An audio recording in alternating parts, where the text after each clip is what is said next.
Now it's time for the next conversation in our series, Exit Interview.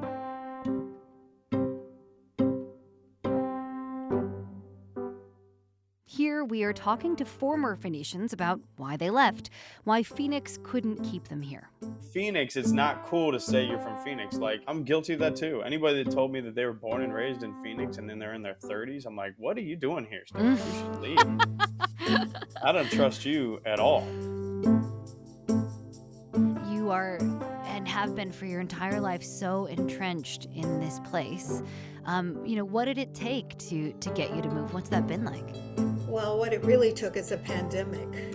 My body sort of had like this fight or flight response. And I was like, man, I got to get out of this country. Like, this country is not built for us. I wanted a challenge. I wanted to grow. And people say in New York, that's if you can survive there, you can live anywhere. You think you'll ever come back? I will never say never. I really can't say what's going to happen in the future, but I'm not letting go of Phoenix. What kept me here was the people. I was fortunate enough to meet some wonderful individuals, genuine, really good people.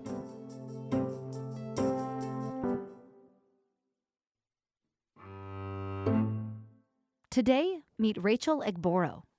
One day we were in Central Park and a woman was coming towards us talking to her friend in the opposite direction, and she said, first you stabbed him, and then she set fire to the house.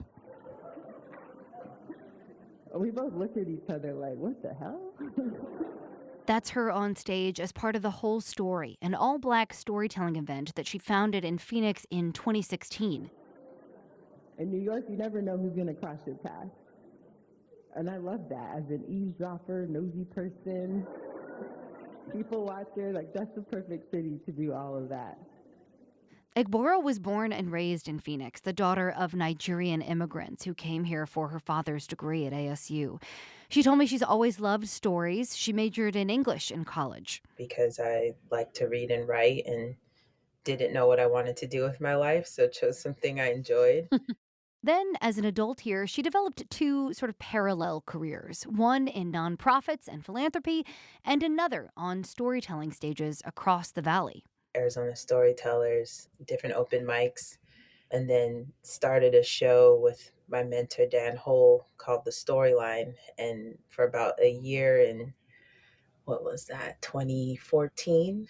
Every month on a Friday night at 10:30, we'd perform at Space 55. Storytelling was having a moment, and she was learning to hone the craft, but she noticed something as she did it. There was just a handful of us Black people telling our stories on the different stages across Phoenix. And in Phoenix, it's very easy to, or at least it was, not to have a day-to-day experience with Black people. At the time, about 8% of the community was Black. Then, as Black Lives Matter's protesters filled the streets in cities across the country and racial tensions rose, she decided to form The Whole Story. A space dedicated to Black narratives that really highlighted the diversity of our experience beyond what was shared in the news. And then also really to cultivate Black voices and storytellers for the other stages across the city. What was that like? I guess, it sounds like you were really able to create community around that, to give a voice to your own community. And in this place where, as you say, it wasn't, one of the main ones. What did that feel like? Was it empowering? Yeah, absolutely. I mean, it felt scary, at first. I tried to pass the buck to other people that had spaces for Black voices, like poetry open mics and things like that. So for me to stand up and say, okay, I'm going to do a show for Black narratives, I kind of felt like an imposter. But I was so passionate about I'm still very passionate about the mission and the cause that everyone kept saying, you have to do it, Rachel. So I had to do it. The show was a hit. They were performing at the Phoenix Art Museum regularly, highlighting the stories of the Black community here to an audience that was largely not. She told me Phoenix made it easy to do. The word space is what I always associate with Phoenix. What I love about Phoenix is there's space for people to experiment, to try something new. You can mess up, but the desert is forgiving. You can come Yeah. back and try again. But, and you knew this was coming, right? She left. For Egboro, it was a combination of things: the pandemic, the chance to grow, but mostly it was about love. Here is her exit interview. So the whole story started live shows in 2017. By 2020, I was ready to expand it somehow, challenge myself. My end goal is to get Michelle Obama on the stage. I had wanted to make it broader and incorporate more stories from other places. And the pandemic seemed like a perfect way to branch into that virtually. After a couple virtual shows and events, I just missed the audience. Yeah. There's something about the whole story audience that makes it feel like church. People are doing the call and response. There's the ad libs, and it's just there's just nothing like it. So yeah, after some virtual attempts, took a step back and just focused on surviving like everyone else. Yeah. And then in the midst of that, met someone who lived in New York, who works with Black artists in art spaces like galleries and museums. So found synergy in that. And, Hmm. um, the more we connected, the more we had in common, and then decided to meet up in the middle of the pandemic, and sparks flew, and that was it. I was fortunate to have a good friend who sent my resume to a company in New York, and they relocated me in June of 2021. So now I live very close to the man that I love, who's soon to be my fiance, and Hmm. working in the city and still wanting to tell Black stories and figuring out how to do that next. Yeah, yeah. Well, congratulations, first of all. What a love Thank you. story. So, what's this been like? I mean, Phoenix to New York, I've done it before as a huge change. Mm. What are your impressions? Yeah, first impression is there's no space. You have to fight for it, and it's a very small space. So I went from having my own home and my brother is a roommate to living with strangers in a sixth floor apartment in Washington Hmm. Heights. But then when I go outside, I'm exposed to so much more than I was in Phoenix. In Phoenix, it was easy to maintain my space in my car and my home, to keep distance, social distancing, if you will. Yeah. But in New York, that's not really possible.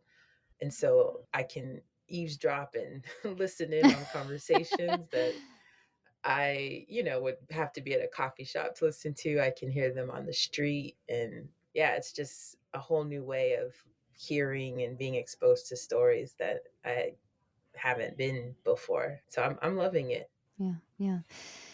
You were such an important part of the Black community here, right? Like you were able to give a voice to it in such a unique way, in such a new way, an important way. What's the experience for you like being a Black person there versus what you were and what you experienced here? Yeah, I'm still part of the Black community in Phoenix. I'll come back. But yeah, in New York, it's different because the Blackness is much more diverse than it is in Phoenix. There's Hmm. people from Senegal in Harlem. There's people from the Dominican Republic in Washington Heights. Then I go to Brooklyn, and it's Bed-Stuy, do or die. Um, there's just so much diversity of stories and narratives, and being one of many, depending on where I am on the train, is really cool. Hmm. I don't feel like I'm the only one in all the spaces anymore, or in certain spaces, whereas in Phoenix, although it's changing, I'm more relishing just the open Black experiences and examples of Black joy on the street. I would follow on Instagram, on the Whole Stories page. I follow a lot of different Black photographers and experiences, and most of them actually are in New York City. So in Phoenix, I would look from afar and just kind of look at, oh, like that's the picture of joy and community and block parties. And now that I'm here, it's like a whole new, and it's like I'm part of that narrative now of Yeah. what the ideal, or just what it can look like. And it feels overwhelming because it's like, this is what's possible, but it's also happening.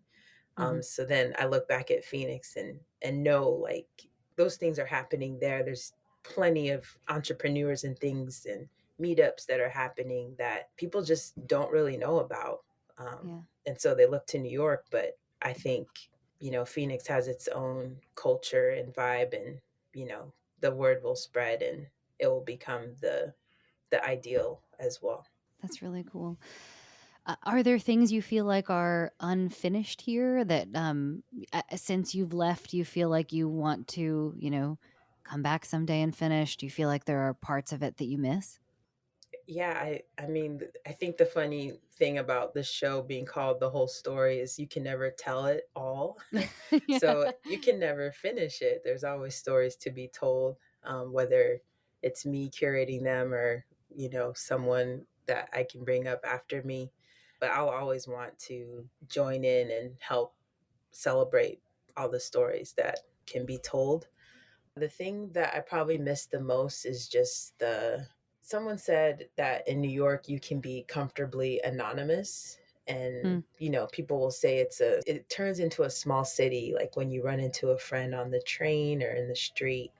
And that hasn't happened to me yet, so I do miss the real smallness and, I guess, actual smallness of Phoenix, even though it's the fifth largest city. Running into people I know at the grocery store, coffee shop or something. I do miss that, just the being known, I Yeah. guess. Yeah. I wonder, so this series is all about, people who have left Phoenix and people who were important to Phoenix who have left Phoenix. Why do you think people are drawn away? Is there something about this city that, doesn't live up to its own potential or doesn't give people everything that they need, even when they're Mm. putting so much into it? Hmm. I think people leave because they don't realize what they have. Hmm. And so they need to leave to appreciate what they have or had.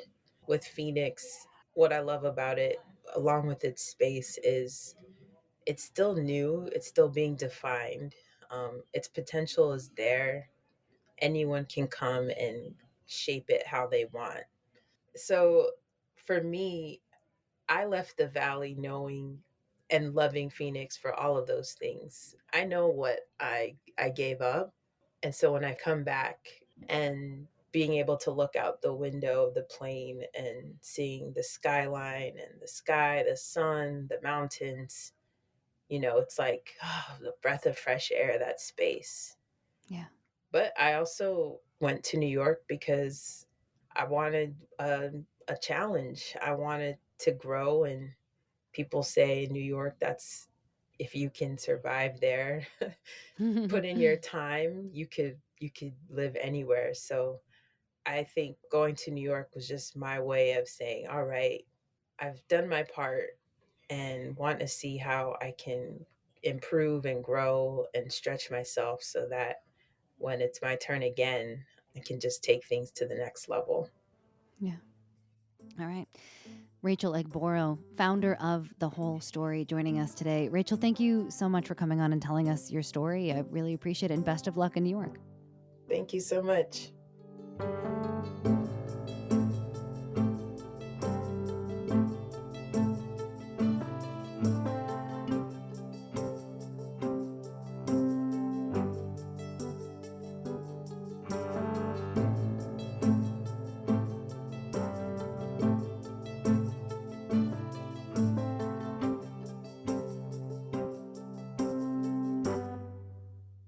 You have been listening to Exit Interview. An earlier version of this story appeared on KJZZ's The Show.